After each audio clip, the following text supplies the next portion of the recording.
সাফল্য আর সবরের এই কাহিনী বহু শতাব্দী আগের, যখন আকাশের রং আজকের চেয়ে অনেক বেশি গাঢ় নীল ছিল এবং মানুষের জবানের ওয়াদা লোহার লকিরের মতো শক্ত হতো। এটি সেই সময় ছিল যখন মানুষ প্রদীপের আলোতে মনের অবস্থা পড়ে নিতে পারত এবং বাতাসের আজানের ধ্বনি আত্মাকে প্রশান্তি দিত। আরবের মরুভূমির মাঝে এক পুরনো শহর আবাদ ছিল, যার নাম ছিল রয়ান, যা নিজের খেজুর আর আতরের সুগন্ধির জন্য বিখ্যাত ছিল। কিন্তু এই শহরের জাঁকজমক থেকে দূরে নির্জনতার কোলে এক বস্তি ছিল, যেখানে গরিবদের কাঁচা বাড়ি ছিল। এই বাড়িগুলোর মধ্যে একটি জরাজীর্ণ ঝোপড়িতে বিলাল নামের এক ব্যক্তি থাকত। বয়স ৩৫-এর কাছাকাছি, গায়ের রং শ্যামলা, কিন্তু চেহারায় এক অদ্ভুত নূর, যা শুধু সেই সব মানুষের চেহারায় থাকে যারা রাতে জেগে নিজের রবের সামনে চোখের জল ফেলে। বিলাল পেশায় একজন তাঁতি ছিল, যে সারাদিন নিজের পুরনো তাঁতে বসে গালিচা বুনত। তার আঙুলগুলো সুতোর মাঝে এমনভাবে চলত যেন কোনো বাদক বাদ্যযন্ত্র বাজাচ্ছে, কিন্তু তার নিজের জীবনের সুতোগুলো জট পাকিয়ে গিয়েছিল। বিলালের কাছে দুনিয়াবি ধনসম্পদ বলতে শুধু একটি ছেঁড়া চাদর আর কয়েকটা মাটির বাসন ছিল, কিন্তু তার সিনা বা বুকে যে হৃদয় ধুকভুক করত তা ধৈর্য এবং কৃতজ্ঞতার ভাণ্ডারে ভরপুর ছিল। সে যখনই সুতো ছিঁড়ত তার মুখে থাকত আলহামদুলিল্লাহ, এবং যখন গিট দিত তখন বলতো সুবহান আল্লাহ। তার বিবির নাম ছিল জয়নাব, যে শহরের এক সম্ভ্রান্ত পরিবারের ছিল, কিন্তু ভাগ্যের বিড়ম্বনায় তার বাবা গরিব হয়ে গিয়েছিল এবং বিলালের সাথে তার বিয়ে হয়ে গিয়েছিল। শুরুর দিকে জয়নাব বিলালের দারিদ্র্যকে নিজের ভাগ্য মেনে নিয়ে কবুল করে নিয়েছিল, কিন্তু রয়ান শহরের বাতাসে এক অদ্ভুত বিষ ছিল, লোক দেখানো বিষ। বিলালের প্রতিবেশী এক সওদাগর থাকত, যার নাম ছিল হামিদ। হামিদের রেশমের ব্যবসা ছিল এবং তার বাড়ি ইঁট আর মার্বেল পাথর দিয়ে তৈরি ছিল, যার উঁচু দেয়ালের ওপাশ থেকে সুস্বাদু খাবারের সুগন্ধ আসত, যা জয়নাবের ধৈর্যের পরীক্ষা নিত। জয়নাব যে একসময় বিলালের ঘাম ঝরানো উপার্জনে খুশি হতো, সে এখন ধীরে ধীরে বদলে যাচ্ছিল। তার চোখে ভালোবাসার জায়গায় আকাঙ্ক্ষা এবং বিলালের জন্য ঘৃণা জায়গা করে নিয়েছিল। একদিন সন্ধ্যায় যখন বিলাল সারাদিনের হাড়ভাঙা খাটুনির পর বাড়ি ফিরল, তখন তার হাতে শুধু খেজুর আর শুকনো রুটি ছিল। জয়নাব খাবারের থালাটি ঘেঙার সাথে দেখল এবং কড়া সুরে বলল, কতদিন বিলাল, আর কতদিন আমরা জানোয়ারের মতো জীবন কাটাব? দেখো হামিদের বিবিকে, আছে মিশর থেকে আনিয়ে নেওয়া রেশমি পোশাক পরেছে, আর আমার শরীরের এই তালি দেওয়া কাপড়গুলো আমার যৌবন নিয়ে বিদ্রুপ করছে। বিলাল এক দীর্ঘশ্বাস ফেলল। তার চোখে জল ছিল, কিন্তু কণ্ঠে সেই ধীর স্থির ভাব। সে নরম সুরে বলল, জয়নাব, এই দুনিয়া এক সরাইখানা, আর আমরা মুসাফির। যা কপালে আছে তা সময়ের আগে পাওয়া যায় না, এবং যা ভাগ্যে আছে তা কেউ কেড়ে নিতে পারে না। আল্লাহ তার বান্দাদের অভাব দিয়ে পরীক্ষা করেন, যে কে তার ইচ্ছাতে সন্তুষ্ট থাকে। জয়নাব বিরক্ত হয়ে উঠল। সে রুটির টুকরোটা ছুঁড়ে মারল এবং চিৎকার করে বলল, বন্ধ করো এই সান্ত্বনার কথা, এই আধ্যাত্মিক কথা দিয়ে পেট ভরে না বিলাল। আমার সম্মান চাই, আমার সেই মর্যাদা চাই যার আমি হকদার। তোমার এই ফকিরি আর এই ধৈর্য আমাকে তিলে তিলে মেরে ফেলছে। বিলাল খামোশ থাকল। সে কিছু বলল না, শুধু নিজের নজর নিচু করে নিল, কারণ সে জানত যখন মনে দুনিয়ার লোভ বাসা বাঁধে তখন হেদায়েতের আলো পৌঁছনো কঠিন হয়ে পড়ে। সেই রাতে বিলাল তাহাজ্জুদের সময় উঠল। সে অজু করল এবং অন্ধকারে নিজের রবের সামনে দাঁড়িয়ে গেল। কেঁদে কেঁদে দোয়া করছিল, হে রব, আমার ঘরের শান্তি ফিরিয়ে দাও, আমার সহধর্মিনীর মনে সন্তুষ্টি দিয়ে দাও। আমি তোমার পরীক্ষায় ভয় পাই না, কিন্তু আমাকে আপনজনদের ঘৃণা থেকে বাঁচাও। বিলাল যখন দোয়া করছিল তখনই সে বাইরে কারো পায়ের আওয়াজ শুনতে পেল। ভোরের আবছা আলো ফুটে উঠছিল। বিলাল দেখল যে জয়নব চুপি চুপি ঘর থেকে বেরিয়ে যাচ্ছে।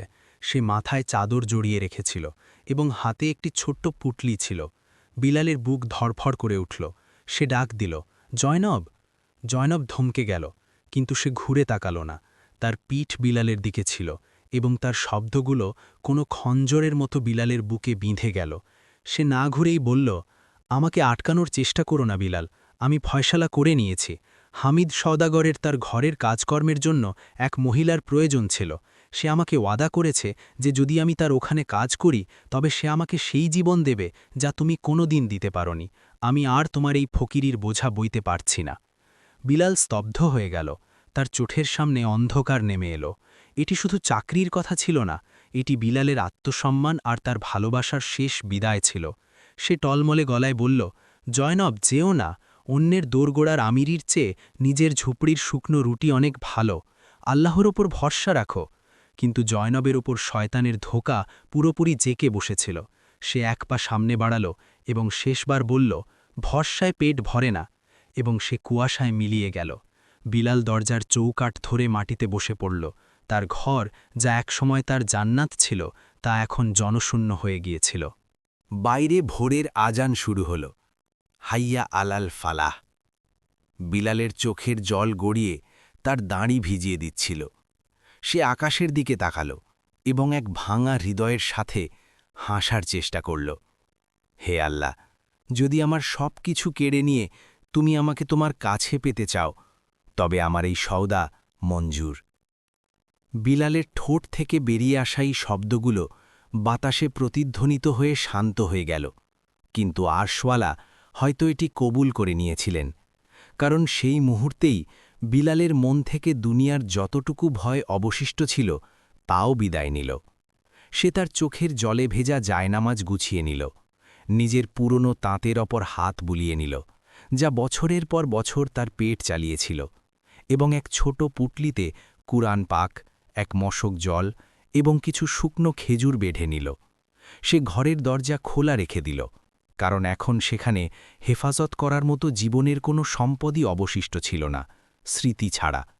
আর স্মৃতি তো দরজা বন্ধ করলে আটকে থাকে না। যখন সে বস্তি থেকে বাইরে বেরোচ্ছিল, তখন সূর্য তার পূর্ণ তেজ নিয়ে উদিত হয়েছিল, এবং তার রশ্মি সওদাগর হামিদের আলিশান বাড়ির মিনারের ওপর চকচক করছিল। বিলাল এক মুহূর্ত থেমে সেই উঁচু ইমারতটির দিকে দেখল, যেখানে এখন জায়নাবের নতুন দুনিয়া গড়ে উঠতে যাচ্ছিল। তার বুকে এক চিনচিনে ব্যথা অনুভব হল, এমন এক ব্যথা যা শরীরের নয়, বরং আত্মার আহত হওয়ার ছিল। কিন্তু সে নিজের দৃষ্টি আকাশের দিকে তুলল এবং বিড়বিড় করে বলল, আল্লাহ তাকে সুখে রাখুন। হয়তো তার তকদিরে প্রাসাদের বন্দিদশা লেখা ছিল, আর আমার তকদিরে মরুভূমির স্বাধীনতা। এবং তারপর সে রয়ান শহরের দিকে পিঠ ফেরাল এবং সেই নির্জন পথের দিকে রওনা হল, যেখানে মানুষের ছায়াও খুব কম দেখা যেত। বিলাল চলতে থাকল, শহরের কোলাহল পেছনে পড়ে রইল, এবং এখন শুধু বালির সরসরানি আর বাতাসের হাহাকার শোনা যাচ্ছিল। এটি নিস্তব্ধ মরুভূমি ছিল, যেখানে দিনে সূর্য আগুন ঝরাত এবং রাতে ঠান্ডা হাড় কাঁপিয়ে দিত। সফরের তৃতীয় দিনে তার জল শেষ হয়ে গেল, গলার ভেতর কাঁটা বিঁধতে লাগল, এবং তৃষ্ণার তীব্রতায় তার চোখের সামনে অন্ধকার ছেয়ে যেতে লাগল। সে বারবার মরীচিকা দেখতে পাচ্ছিল। কখনো মনে হতো সামনে জায়নাব জলের বাটি নিয়ে দাঁড়িয়ে আছে, আবার কখনো মনে হতো কোনো ঝর্ণা বয়ে যাচ্ছে, কিন্তু কাছে গেলে শুধু তপ্ত বালি পাওয়া যেত। সে হোঁচট খেয়ে পড়ে গেল। গরম বালি তার চেহারা পুড়িয়ে দিয়েছিল, কিন্তু সে হিম্মত হারাল না। সে বালিতে তায়াম্মুম করল এবং সেখানেই শুয়ে জুহরের নামাজ আদায় করল। নামাজের পর যেই সে চোখ খুলল, দেখল দূরে দিগন্তে ধুলোর এক কুণ্ডলী উঠছে। ভালো করে লক্ষ্য করে বুঝল সেটি এক বড় বাণিজ্যিক কাফেলা ছিল, যা হয়তো ইয়েমেনের দিকে যাচ্ছিল। বিলাল নিজের অবশিষ্ট শক্তি সঞ্চয় করে সেই কাফেলার দিকে এগিয়ে গেল।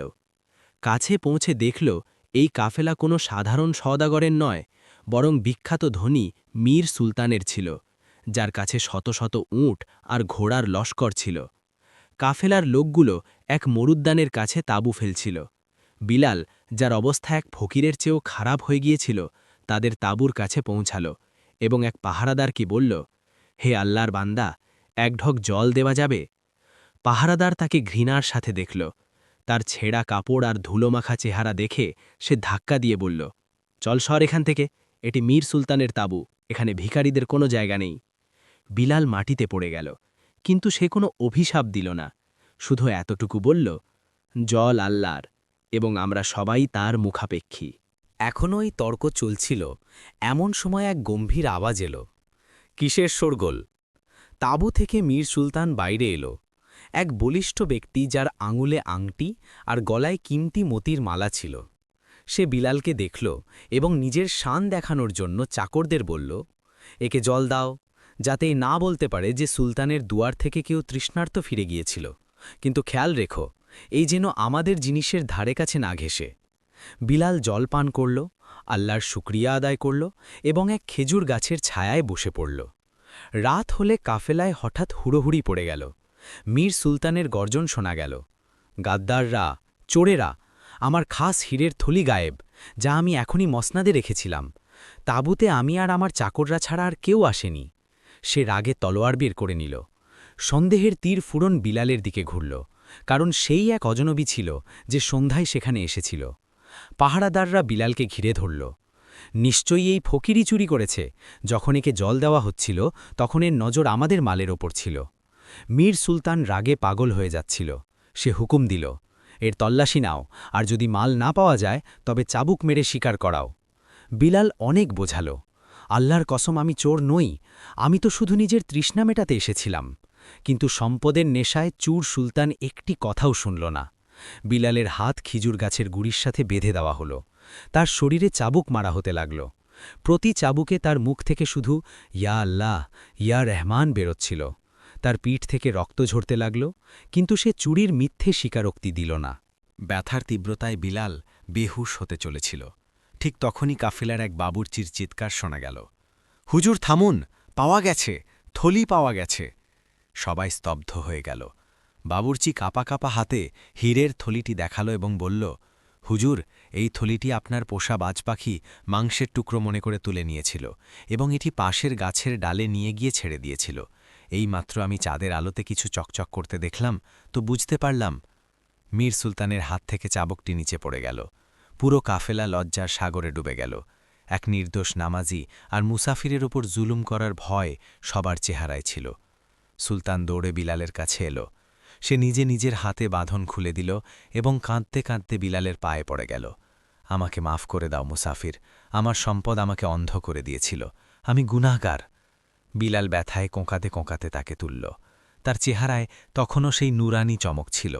সে সুলতানের চোখের জল মুছিয়ে দিল এবং হাসি মুখে বলল, মাফি আমার কাছে নয়, সেই রব্বুল আলামিনের কাছে চাও মীর সুলতান, যিনি আজ তোমাকে এই শিক্ষা দিলেন যে পোশাকের ফকিরির মানে ইমানের দারিদ্র নয়। আমি তোমাকে মাফ করলাম, কারণ আমি চাই না কিয়ামতের দিন আমার কারণে তোমার ওপর কোনো সওয়াল উঠুক। এটি শুনে সুলতান আরও লজ্জিত হল। সে সোনার মোহরে ভাড়া এক থলি বিলালের দিকে বাড়িয়ে দিল। এটি তোমার কষ্টের ক্ষতিপূরণ, কবুল করো। বিলাল থলিটিকে হাত দিয়ে সরিয়ে দিল এবং বলল, আমার সওদা আমার রবের সাথে হয়ে গিয়েছে। যদি আমি তোমার কাছ থেকে দাম নিই তবে আমার ধৈর্য বিক্রি হয়ে যাবে।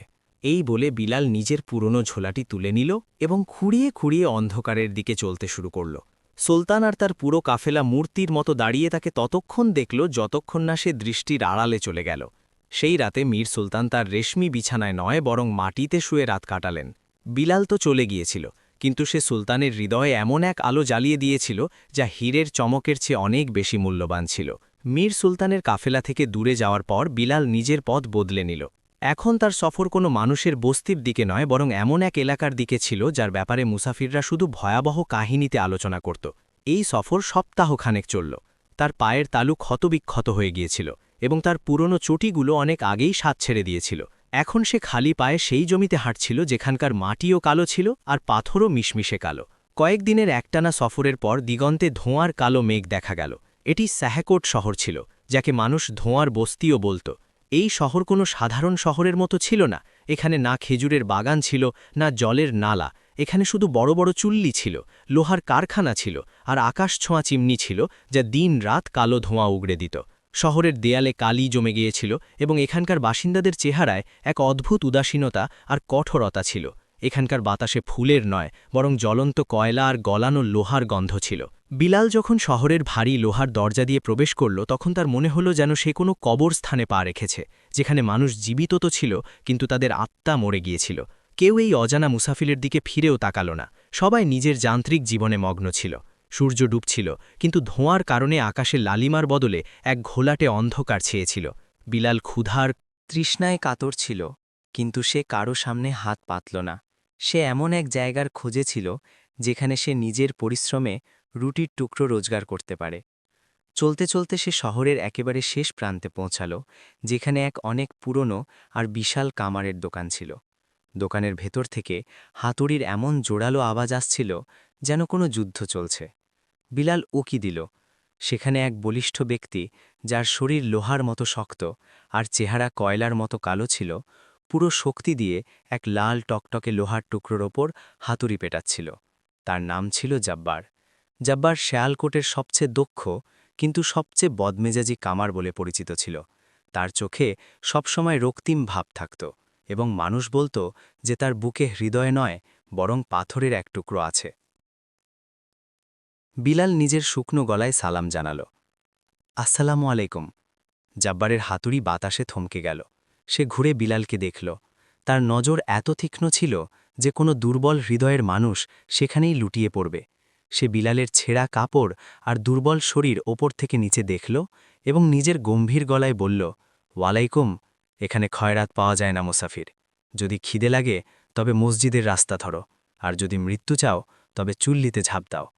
বিলাল নম্রভাবে জবাব দিল, আমি খয়রাত নিতে নয়, কাজ খুঁজতে এসেছি। আমার হাত হয়তো দুর্বল দেখায়, কিন্তু আমার নিয়ত মজবুত। আমার কাজ চাই। জব্বার হাসল। তার হাসিতে বিদ্রুপ ছিল। কাজ? তুই? আরে ও মুসাফির, আমার চুল্লির আঁচ বড় বড় পালোয়ানদের পানি শুকিয়ে দেয়। তুই তো একদিনেই ছাই হয়ে যাবি। সোনা আগুনে পুড়েই খাঁটি হয়। বেলাল ধীরে বলল, আমাকে পরীক্ষা করে দেখুন, মজুরি সেটাই দেবেন যা আমার কাজ দেখে উপযুক্ত মনে করবেন। জব্বার বেলালের জবাবে এক অদ্ভুত আকর্ষণ অনুভব করল। বছরের পর বছর পর কেউ তার চোখের দিকে তাকিয়ে কথা বলার সাহস দেখাল।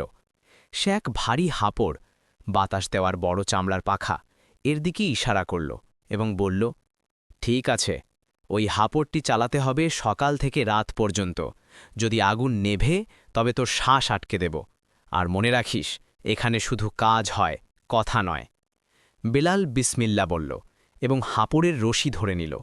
কাজ মানুষকে ভেঙে দেওয়ার মতো ছিল। চুল্লির আগুন এত তেজ ছিল যে পাশে দাঁড়ালে চামড়া পুড়ে যেত। হাপড় এত ভারী ছিল যে তা টানার জন্য পুরো শরীরের জোর লাগাতে হতো।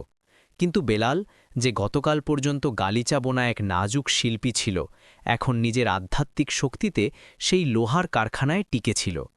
দিন কাটতে লাগল। বেলালের শরীর ঘামে ভিজে থাকত। তার হাতের তালুতে ফোসকা পড়ল, ফেটে গেল এবং তারপর শক্ত হয়ে গেল। কিন্তু তার মুখে কোনোদিন অভিযোগ আসল না। জব্বার চুপি চুপি তাকে দেখত। সে অবাক হতো যে এই রোগা পাতেলা লোকটা, যে দিনের নামমাত্র এক শুকনো রুটি খায়, সে এত মারাত্মক পরিশ্রম কিভাবে করে নেয়। সবচেয়ে অদ্ভুত ব্যাপার ছিল হাতুড়ির শব্দ আর আগুনের শিখার মাঝেও বেলালের চেহারায় এক স্বর্গীয় প্রশান্তি থাকত। জব্বার অনেকবার দেখল যে বেলাল হাপড় চালানোর সময় ঠোঁটে বিড়বিড় করে কিছু বলছে। সে নিজের রবের জিকির করছিল।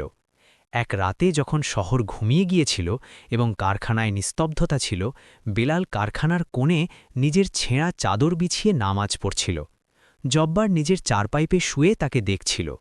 হঠাৎ জব্বার বলল, এই মুসাফির, তুই কোন মাটির তৈরি? না তুই ক্লান্ত হস, না তুই পুড়িস, আর না তুই আমাকে ভয় পাস। আসলে তোর এই প্রশান্তির রহস্য কি? বিলাল নামাজ শেষ করল এবং ঘুরে হাসল। জব্বার ভাই, প্রশান্তি আগুন থেকে দূরে পালানোয় নয়, বরং আগুনের মাঝে থেকেও নিজের রবকে মনে রাখায়। যখন হৃদয়ে এই বিশ্বাস থাকে যে এই আগুনও তার হুকুমেই জ্বলছে, তবে আর ভয় কিসের? জব্বার চুপ হয়ে গেল। সেই রাতে তার প্রথমবার মনে হল যে তার কারখানায় লোহা গলার পাশাপাশি আরও কিছু গলছে, আর তা ছিল তার নিজের কঠোর হৃদয়। কিন্তু কাহিনীতে আসল মোড় এখনও বাকি ছিল। জব্বারের দোকানের পেছনে এক তহখানা, মাটির নিচের ঘর ছিল, যার দরজা সবসময় এক ভারী শিকল আর বড় তালা দিয়ে বন্ধ থাকত। জব্বার বিলালকে কড়া নির্দেশ দিয়েছিল যে সে যেন কোনোদিন ওই দরজার পাশে না যায়। কিন্তু প্রায়ই রাতের নিস্তব্ধতায় ওই তহখানা থেকে অদ্ভুত সব আওয়াজ আসত, কখনো কারোর কান্নার, কখনো শিকল ঝনঝন করার, আর কখনো দেয়াল আচড়ানোর। একদিন জব্বার কোনো কাজে লোহার কাঁচামাল আনতে খনির দিকে গিয়েছিল। দুপুরের সময় ছিল এবং বিলাল নিজের কাজ করছিল। তখনই তহখানা থেকে এক জোরালো চিৎকার শোনা গেল, যেন কেউ প্রচণ্ড যন্ত্রণায় আছে। জল, জল! আওয়াজ এত বেদনাদায়ক ছিল যে বিলাল থাকতে পারল না। জব্বারের নিষেধ নিজের জায়গায়, কিন্তু এক তৃষ্ণার্থের ডাকে না যাওয়া বিলালের ইমানের বিরুদ্ধে ছিল। সে দেখল যে তালার চাবি জব্বার তাড়াহুড়োয় নিজের গদির উপর ভুলে ফেলে গিয়েছিল। বিলাল কাঁপা কাঁপা হাতে চাবিটি তুলল এবং তহখানার দিকে এগিয়ে গেল। দরজা ভারী শব্দ করে খুলে গেল। ভিতরে ঘুটঘুটে অন্ধকার আর স্যাঁতসেঁতে গন্ধ ছিল। যখন বিলালের চোখ অন্ধকারের সাথে মানিয়ে নিল, তখন সে যা দৃশ্য দেখল তাতে তার আত্মা কেঁপে উঠল। তহখানার কোণে শিকল দিয়ে বাঁধা এক যুবক ছেলে মাটিতে পড়েছিল। তার চুল এলোমেলোভাবে বেড়ে গিয়েছিল, কাপড় ছিন্ন ভিন্ন ছিল এবং শরীরে অসংখ্য ক্ষতের দাগ ছিল। এটি অন্য কেউ নয়, জব্বারের একমাত্র ছেলে কাসিম ছিল, যার ব্যাপারে শহরবাসী জানত যে সে বহু বছর আগে মারা গিয়েছে। কাসিম বিলালকে দেখল তো ঘাবড়ে গেল এবং দেওয়ালের সাথে সেটে গেল। আমাকে মেরো না বাবা, আমাকে মেরো না, আমি সত্যি বলেছিলাম, আমি শুধু সত্যি বলেছিলাম। সে পাগলের মতো বিড়বিড় করতে লাগল। বিলালের চোখে জল এসে গেল। সে ধীরে ধীরে সামনে বাড়ল, নিজের মশক থেকে জলের পাত্র ভরল এবং কাসিমের ঠোঁটে লাগিয়ে দিল। কাসিম এক নিঃশ্বাসে জল পান করল এবং তারপর বিলালকে বিস্ময়ের সাথে দেখতে লাগল। তুমি তুমি বাবার সাথে নেই? না আমার ভাই, আমি শুধু একজন মুসাফির। বিলাল তার ক্ষতগুলো নিজের চাদরের টুকরো দিয়ে পরিষ্কার করতে করতে জিজ্ঞেস করল, তোমার সাথে এই ব্যবহার, আর তাও তোমার নিজের বাবার হাতে? কাসিমের চোখে এক অদ্ভুত চমক ছিল, পাগলামির নয়, বরং এক গভীর রহস্যের। সে বিলালের হাত ধরে ফিসফিস করে বলল, বাবা খারাপ নন, বাবা ভীতু। ওনার মনে হয় যে আমার জবান এই শহরকে জ্বালিয়ে দেবে। মুসাফির, এই শহরের শাসক শাহে জুলমাত হুকুম দিয়েছে যে যে কেউ আশা বা আলোর কথা বলবে তাকে হত্যা করা হবে। আর আমি স্বপ্ন দেখি মুসাফির, আমি এমন এক ভোরের স্বপ্ন দেখি যেখানে এই ধোঁয়ার মেঘ কেটে যাবে।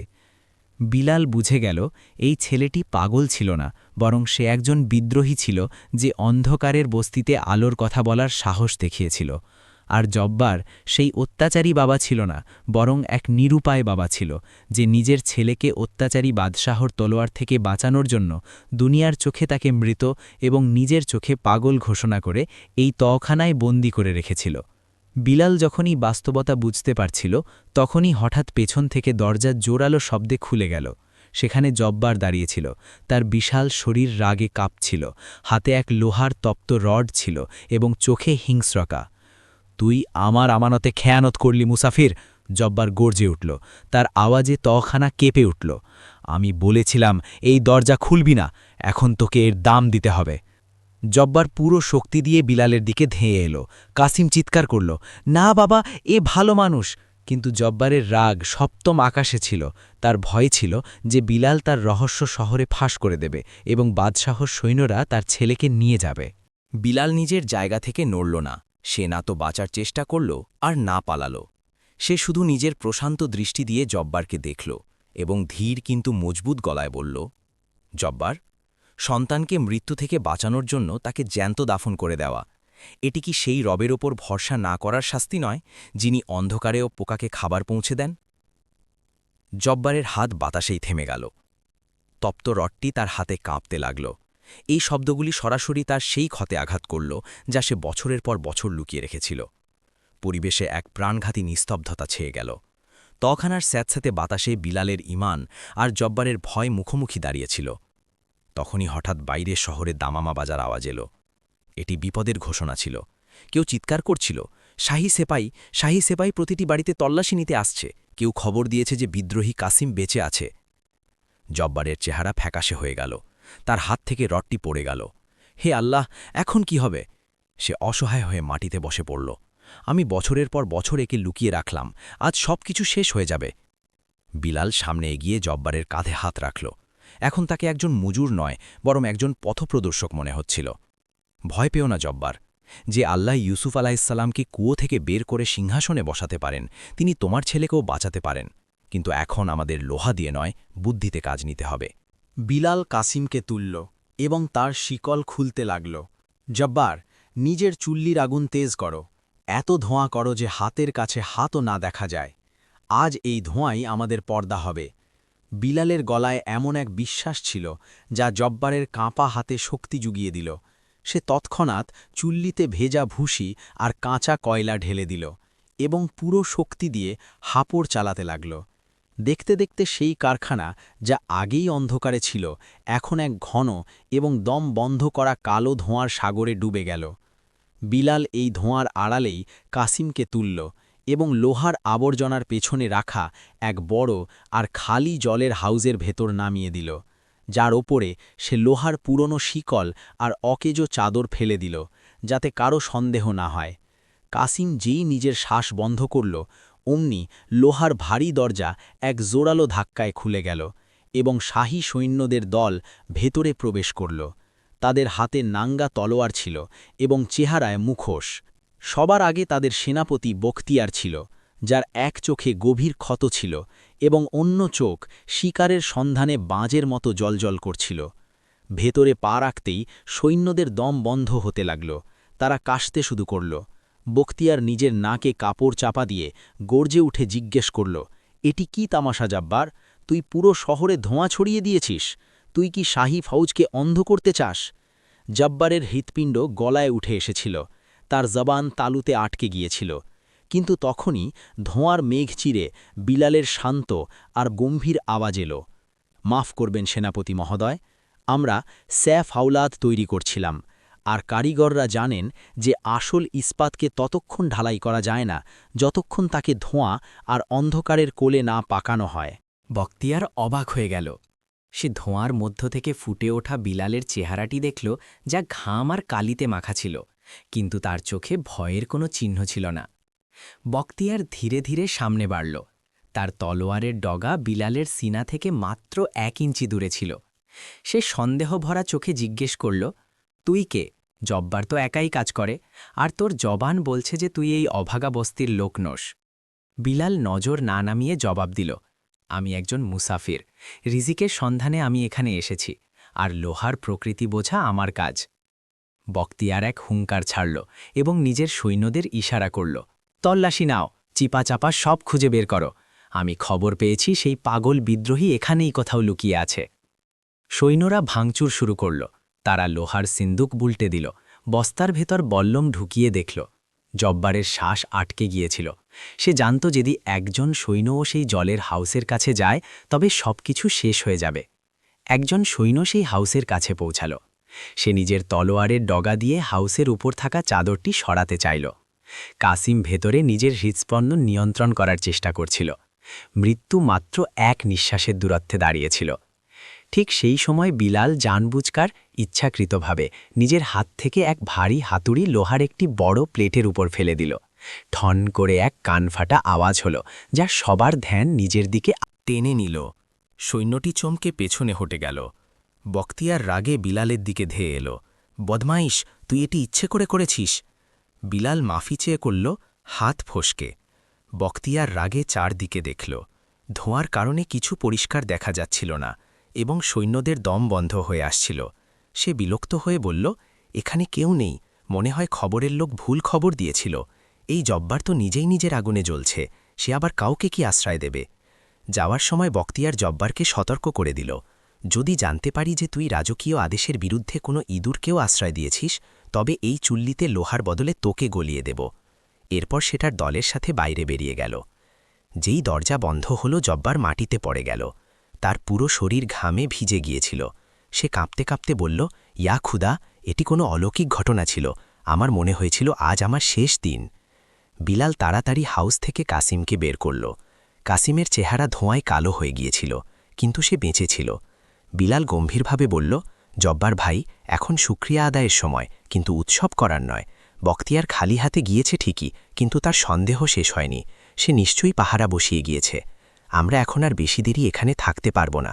সকাল হওয়ার আগেই আমাদের এই অন্ধকারের বস্তি থেকে বেরোতে হবে। কাসিম দুর্বল ঘনায় বলল, কিন্তু শহরের চারদিকের দরজা বন্ধ এবং দেয়ালে পাহারা আছে, আমরা কিভাবে বেরোব? বিলাল কাসিমের চোখের দিকে তাকাল এবং এক অদ্ভুত বিশ্বাসের সাথে বলল, যখন জমিনের রাস্তা বন্ধ হয়ে যায় তখন আল্লাহ এমন কোনো রাস্তা খুলে দেন যা কল্পনাতেও থাকে না। এই কারখানায় কি কোনো পুরনো রাস্তা, কোনো নালা বা কোনো সুড়ঙ্গ নেই যা শহরের বাইরে যায়? জব্বার কিছু ভাবল এবং তারপর তার চোখে চমক এলো। হ্যাঁ, একটা রাস্তা আছে, নোংরা জল বেরোনোর পথ, যা বহু বছর আগে বন্ধ করে দেওয়া হয়েছিল। সেটি সরাসরি শহরের প্রাচীরের নিচ দিয়ে হয়ে জঙ্গলে বেরোয়। কিন্তু সেই রাস্তা খুব বিপজ্জনক। সেখানে বিষাক্ত পোকামাকড় আর দুর্গন্ধযুক্ত কাদা আছে, এবং শুনেছি যে সেই সুড়ঙ্গ এখন দুর্বল হয়ে গিয়েছে, যে কোনো সময় ভেঙে পড়তে পারে। বিলাল নিজের পুটলি তুলে নিল এবং বলল, বিষাক্ত পোকামাকড় থেকে বাঁচা যেতে পারে, কিন্তু অত্যাচারী বাদশাহার বিষ থেকে নয়। এটাই আমাদের রাস্তা, চলো, আল্লাহর নাম নাও। তিনজন মিলে সুরঙ্গের মুখ থেকে পাথর সরাল। এক দুর্গন্ধযুক্ত এবং ঘুটঘুটে অন্ধকার রাস্তা তাদের সামনে মুখ খুলে দাঁড়িয়েছিল। এটি স্বাধীনতার রাস্তা ছিল নাকি মৃত্যুর, কেউ জানত না। কিন্তু বিলালের তওয়াক্কুল, আল্লাহর উপর ভরসা, তাদের সেই অন্ধকারে পা রাখার সাহস দিল। আর এইভাবে একজন মুসাফির, একজন কামার এবং একজন বিদ্রোহী রাজপুত্র স্যাকোটের মাটির নিচে এক নতুন ও ভয়ানক সফরে বেরিয়ে পড়ল। এই সফর মাটির বুকে নয়, বরং শহরের নাড়ি ভুড়ির ভেতর ছিল। সুরঙ্গের মুখটি যেন কোনো ক্ষুধার্ত পশুর খোলা মুখ ছিল, যা শতাব্দী প্রাচীন দুর্গন্ধ আর নিস্তব্ধতাকে নিজের ভেতর আটকে রেখেছিল। যেই তারা সেই সরু আর পিচ্ছিল রাস্তায় পা রাখল, এক ভয়াবহ পচা গন্ধ তাদের স্বাগত জানাল। বাতাস এত ভারী আর বিষাক্ত ছিল যে শ্বাস নেওয়াও কোনো আজাবের চেয়ে কম ছিল না। এটি নোংরা জলের পথ ছিল, যা মানুষ ভুলে গিয়েছিল। বিলাল সবার আগে ছিল, তার হাতে একটি মশাল ছিল, যা সে পুরনো কাপড় আর তেলে ভিজিয়ে বানিয়েছিল। কিন্তু এখানে অক্সিজেন এত কম ছিল যে আগুনের শিখাও বারবার নিভে আসছিল। তার পেছনে ছিল কাসিম, যে প্রতি পদক্ষেপে হোঁচট খাচ্ছিল, এবং সবার শেষে জব্বার, যে এক পাহাড়ের মতো নিজের ছেলের সুরক্ষার জন্য ঢাল হয়ে দাঁড়িয়েছিল। হাঁটু পর্যন্ত কাদা আর আবর্জনার মধ্যে ডুবতে ডুবতে তারা এগিয়ে যাচ্ছিল। পায়ের নিচে কখনো ভাঙা ইট আসত, তো কখনো মরা পশুর হাড়, যা মরমর করে ভাঙলে নিস্তব্ধতায় এক ভয়ানক প্রতিধ্বনি সৃষ্টি করত। কিছুটা পথ চলার পর কাসিমের শ্বাস ফুলে উঠল। জব্বার তৎক্ষণাৎ এগিয়ে গিয়ে নিজের ছেলেকে সাহারা দিল। সে ভারী গলায় বলল, হিম্মত হারাস না আমার বাঘ, আমি তোকে লোহার শিকলে এই জন্য আটকে রাখিনি যে তুই এই কাদায় মরে যাবি। তুই তো শহরকে আলোকিত করার স্বপ্ন দেখেছিলি, তোর স্বপ্ন কি এতটাই দুর্বল? বিলাল থামল। সে নিজের মিটমিটে মশালটি উপরে তুলল এবং কাসিমের চোখের দিকে তাকিয়ে এক স্বর্গীয় হাসি দিয়ে বলল, কাসিম, মনে আছে হজরত ইউনুস আলাইহিসসালামের কাহিনী? যখন তিনি মাছের পেটে ছিলেন, সেখানেও তো এমনই অন্ধকার ছিল, এমনই কষ্ট ছিল এবং আশার কোনো আলো ছিল না। কিন্তু তিনি অন্ধকারকে নিজের কবর মনে করেননি, বরং সেটিকে সেজদার জায়গা বানিয়ে নিয়েছিলেন। তিনি নিজের রবকে ডেকেছিলেন। আর তারপর কি হল? সেই অন্ধকার থেকেই তার মুক্তির পথ বেরোল। এই সুড়ঙ্গ কোনো কবর নয়, এটি মাছের পেট। শুধু ধৈর্য ধরো, কিনারা আসতেই চলেছে। বিলালের কথা যেন মরা শরীরে প্রাণ ফুঁকে দিল। জব্বার কাসিমকে নিজের মজবুত পিঠে তুলে নিল। তারা আবার চলতে শুরু করল। কিন্তু পরীক্ষা এখনও শেষ হয়নি। হঠাৎ সুড়ঙ্গের ছাদ থেকে ধুলো আর ছোট পাথর পড়তে শুরু করল। বিলাল চিৎকার করে বলল, দ্রুত চলো, ছাদ দুর্বল হয়ে গিয়েছে বা পড়তে চলেছে। তারা কয়েক পা এগোতেই এক জোরানো শব্দ হল এবং ঠিক তাদের পেছনে সুড়ঙ্গের এক বড় অংশ ধসে পড়ল। রাস্তা বন্ধ হয়ে গিয়েছিল। এখন পেছনে ফেরার কোনো উপায় ছিল না। তখনই আর এক বিপদ এলো। সুড়ঙ্গের এক নিচু অংশে জল জমেছিল। এটি বৃষ্টির জল নয়, বরং শহরের নালার পচা জল ছিল, যা কোমর পর্যন্ত গভীর ছিল। কাসিম যখন দেখল জলের উপর শত শত চকচকে ছোট ছোট চোখ তাদের দিকে তাকিয়ে আছে, সে ভয়ে কাঁপতে লাগল। বিলাল নিজের লাঠি দিয়ে জল পিটিয়ে সেই জীবগুলোকে দূরে সরিয়ে দিল এবং বলল, ভয় পেও না, আল্লাহর সৃষ্টি ততক্ষণ ক্ষতি করে না যতক্ষণ আল্লাহর হুকুম না হয়। তারা সেই জলে নামার সিদ্ধান্ত নিল।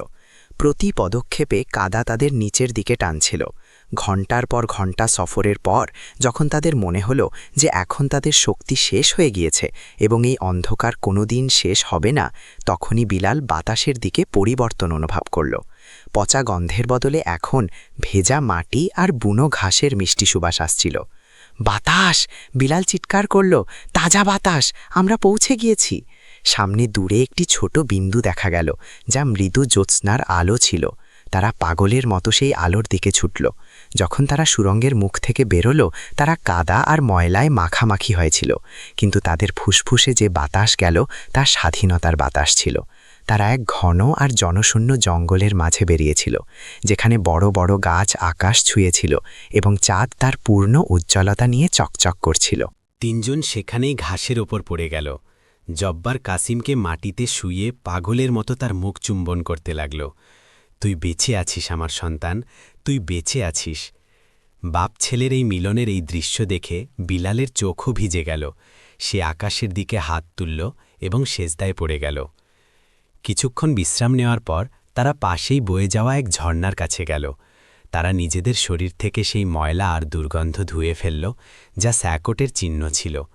কিন্তু এখন এক নতুন প্রশ্ন তাদের সামনে ছিল, যাবে কোথায়?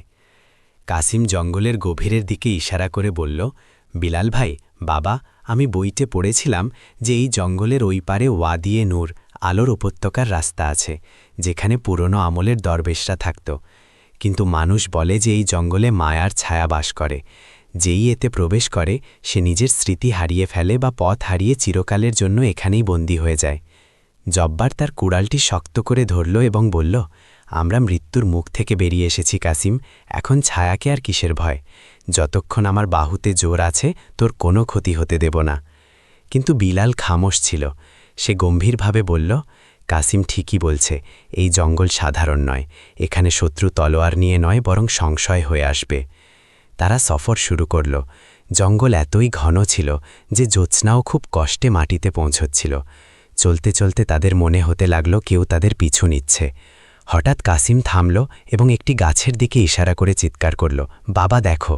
তারা দেখল এক বিশাল বটগাছের ওপর কিছু অদ্ভুত চিহ্ন তৈরি করা ছিল, লাল রঙের থাবার চিহ্ন যা টাটকা রক্ত দিয়ে লাগানো মনে হচ্ছিল, এবং গাছের নিচে মানুষের খুলির স্তূপ ছিল। বিলাল সেই চিহ্নগুলো মন দিয়ে দেখল এবং তার বুক কেঁপে উঠল।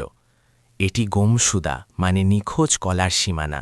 বিলাল নিচু গলায় বলল, আমি শুনেছিলাম যারা স্যাকোটের জুলুম থেকে পালাত এবং ধরা পড়ত না, তারা এই জঙ্গলে এসে বন্য হয়ে গিয়েছিল। তারা তাদের ইনসানিয়াত বা মনুষ্যত্ব ছেড়ে দিয়েছে এবং এখন তারা প্রতিটা অজনবীকে নিজেদের শত্রু মনে করে। বিলাল কথা শেষ করতেই জঙ্গলের চারপাশ থেকে অদ্ভুত শীষের আওয়াজ আসতে লাগল। দেখতে দেখতে ঝোপঝাড় থেকে ডজন ডজন ছায়া বেরোল।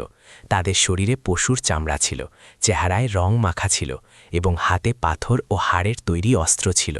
তারা বিলাল, জাব্বার আর কাসিমকে চার দিক দিয়ে ঘিরে ধরল। জাব্বার গর্জে উঠে নিজের কুড়াল তুলল, কিন্তু সেই বন্যদের সর্দার, যে এক দীর্ঘকায় এবং খুনি চেহারার লোক ছিল, এক পা সামনে বাড়াল। সে এক নিষ্ঠুর হাসি দিল এবং নিজের অদ্ভুত ভাষায় কিছু বলল।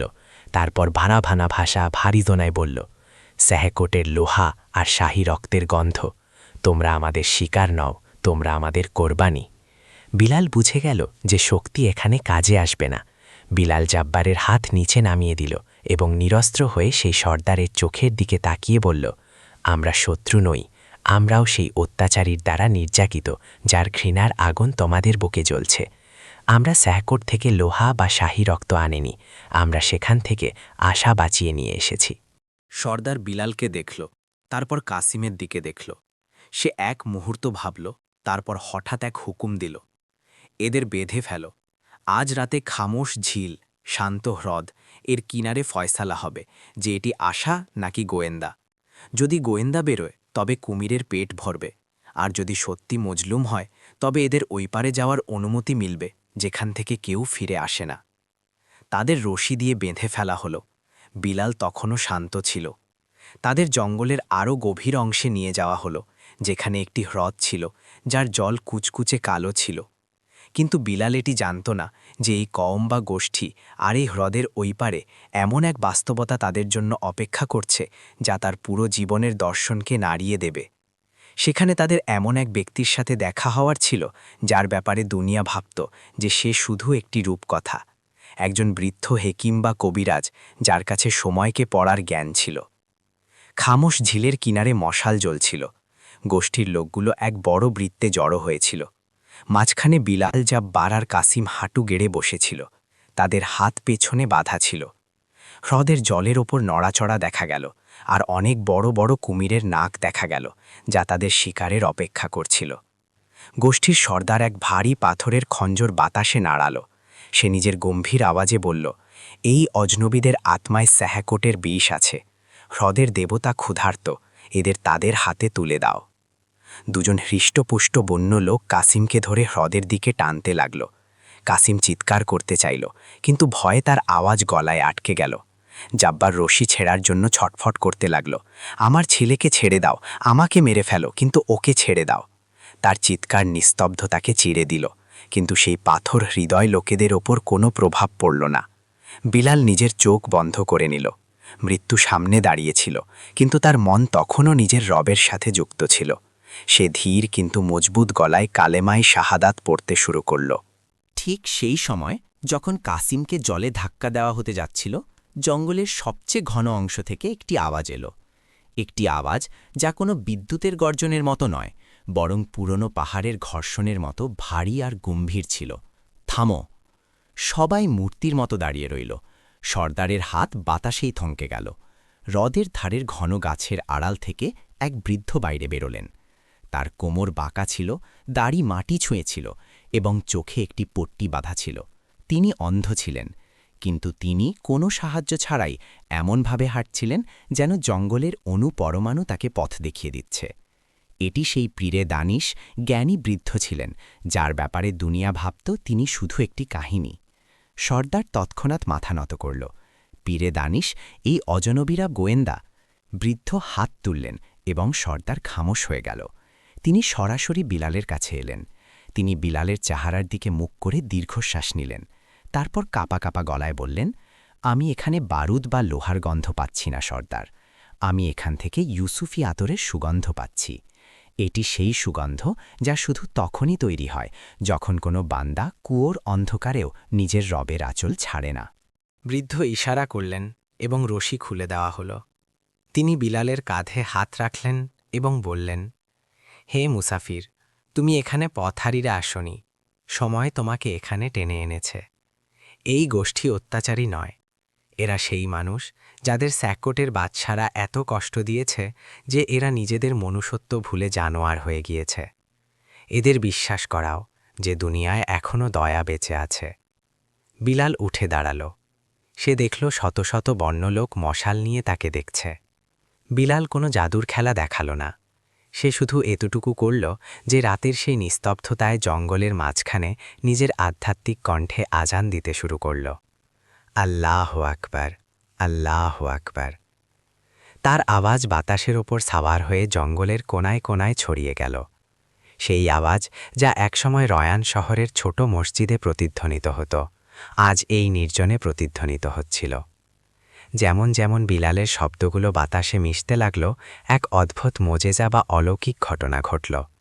সেই বর্ণ লোকগুলো যারা এইমাত্র একে অপরের রক্ত ঝরাতে তৈরি ছিল, তাদের হাত থেকে অস্ত্র নিচে পড়ে যেতে লাগল।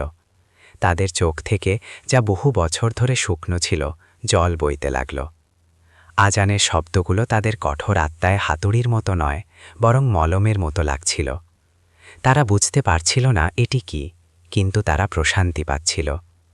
আজান শেষ হতে হতে পুরো গোষ্ঠী হাঁটু গেড়ে বসে কাঁদছিল। সর্দার সামনে এগিয়ে বিলালের হাতে চুমু খেল এবং বলল, আমাদের মাফ করে দিন হে নূরওয়ালা মুসাফির। আমরা আপনাকে অন্ধকারের অংশ মনে করেছিলাম, কিন্তু আপনি তো সেই ভোর যার জন্য আমরা অপেক্ষা করছিলাম। পীরে দানিশ হাসলেন। তিনি কাসিমকে কাছে ডাকলেন এবং তার কপালে হাত রেখে এক ভবিষ্যৎবাণী করলেন, হে যুবক, তোর কপালে বাদশাহীর রেখা নয়, বরং ন্যায়ের নূর আছে। তুই এখান থেকে যাবি, কিন্তু ফিরে আসবি তলোয়ার দিয়ে নয়, হিকমত বা প্রজ্ঞা দিয়ে। তুই স্যাকোটের লোহা গলিয়ে সেটিকে শিকল নয়, বরং ঢাল বানাবি। তারপর বৃদ্ধ তাদের ওয়াদিয়ে নূরের রাস্তা বাতলে দিলেন। তিনজন মুসাফির সেই গোষ্ঠী থেকে বিদায় নিল। জব্বা, যে এখন পর্যন্ত শুধু নিজের শক্তির ওপর ভরসা করত, সে এখন বুঝে গিয়েছিল যে আসল শক্তি শরীরে নয়, বরং ইমানে থাকে। তারা হ্রদ পার হল, পাহাড় ডিঙাল, এবং যখন সূর্যের প্রথম কিরণ ফুটে উঠল, তখন তাদের সামনে এমন এক দৃশ্য ছিল যা তাদের সব ক্লান্তি মুছে দিল। সামনে ওয়াদিয়ে নূর ছিল। এটি কোনো জাদুর পরীর দেশ ছিল না, বরং একটি সাধারণ আর সুন্দর বসতি ছিল। সেখানকার ক্ষেতগুলো সবুজ ছিল, মানুষ নিজের কাজে মগ্ন ছিল এবং প্রতিটা চেহারায় হাসি ছিল। এখানে কোনো উঁচু প্রাসাদ ছিল না, কিন্তু প্রতিটা ঘরের দরজা খোলা ছিল। বাতাসে ফুলের সুগন্ধ আর কোরআনের তিলাওয়াতের আওয়াজ মিশেছিল। এই জায়গাটি সেই জান্নাতের ছায়া ছিল যা জমিনে নেমে এসেছে।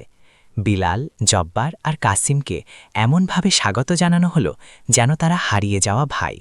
তারা থাকার জন্য ঘর, পরার জন্য পরিষ্কার কাপড় আর কাজ করার জন্য সম্মানের জায়গা পেল। বছর পেরিয়ে গেল, ঋতু বদলাতে বাকল। কাসিম ওয়াদিয়ে নূরে মাদ্রাসার শিক্ষা হাসিল করল। সে শিখল যে শাসন ভয় দিয়ে নয়, বরং ইনসাফ বা ন্যায় বিচার দিয়ে করতে হয়।